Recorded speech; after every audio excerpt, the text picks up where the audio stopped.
இது இந்த அந்த முன்பிருந்து பின்பிருந்து ஃபர்ஸ்ட் இருக்கு ஸ்க்ரால் பண்ணுங்க சார். டீச்சர் சொல்லுங்க, இது முன்பிருந்தா பின்பிருந்தா எப்படி படிக்கலாம்? முன்பிருந்தா அல்லது பின்பிருந்தா? அணில் கையில் சிறுமி. இப்போ முன்பிருந்தா பின்பிருந்தா எனக்கு ஆன்சர் சொல்லக்கூடாது. பின்கோ சொல்லி சொல்லணும். எனக்கு பின்கோ சொன்னா பின்கோ பின்பிருந்து இங்கேயும் வருது அங்கேயும் வருது. ரெண்டு பேருக்கு ஸ்மைலி. ஓகே, ஒருத்தர் தான் ரைஸ் பண்ணி பின்கோ சொல்லி சொல்லணும். அடுத்து நாய் துரத்திய பண்றேன் பின்கோ சொன்னவங்க சொல்லக்கூடாது. அடுத்தது நெக்ஸ்ட் சார். Go fast. அடுத்தது எப்படி படிக்கலாம்? முன்பிருந்த மாணிக்கம் சாலையில் பயணிக்கும் பேருந்து. பிங்கோ பார்த்தே வரல. அடுத்து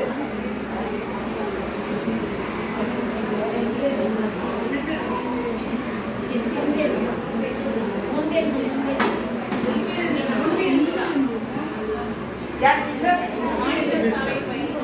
பிங்கோ பிங்கோ என்னது? முன்பிருந்தா பின்பிருந்தா அது விஷயம்லாம் அடுத்தது நெக்ஸ்ட் மால் மொபைல் கடையை போகிறேன்.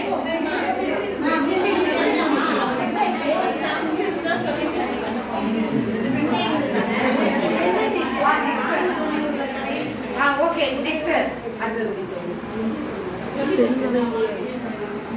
அடுத்து இந்த அமர்வில்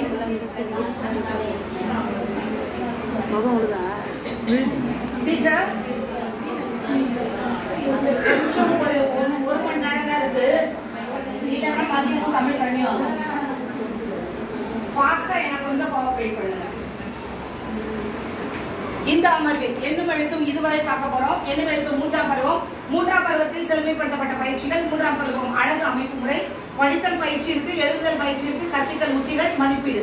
இது எல்லாமே இந்த செஷன்ல இந்த மூன்றாம் பருவத்துல பார்க்க போறோம். நெக்ஸ்ட் சார், எண்ணும் எழுத்தும் இதுவரைக்கும் என்னெல்லாம் பார்த்தோம்? 22-23ஆம் கல்வியாண்டில் 1 முதல் 3 வகுப்புகளிலும் 23-24 4-5 வகுப்புகளிலும் 2025 8 வயது நிறைந்த குழந்தைகள் படித்து புரிந்து கொள்ள அடிப்படை கணக்குகளை செய்ய தெரிந்து கொள்ள வேண்டும் என்ற இலக்கினை அடிப்படையாக கொண்டு ஆசிரியர் கையெழு டிஹெச்பி பாடநூல் டெக்ஸ்ட் புக் பயிற்சி நூல் ஒர்க் புக் என்ற ஒருங்கிணைப்போடு குழந்தைகளின் பல்வேறு கற்ற நிலைகளை கருத்தில் கொண்டு தனி வகுப்பு, அடுத்து பல் வகுப்பு, mono class, multi grade class கையால ஏற்றவாறு கட்டமைக்கப்பட்டுள்ளது. நெக்ஸ்ட் எண்ணும் எழுத்தும் கொஞ்சம்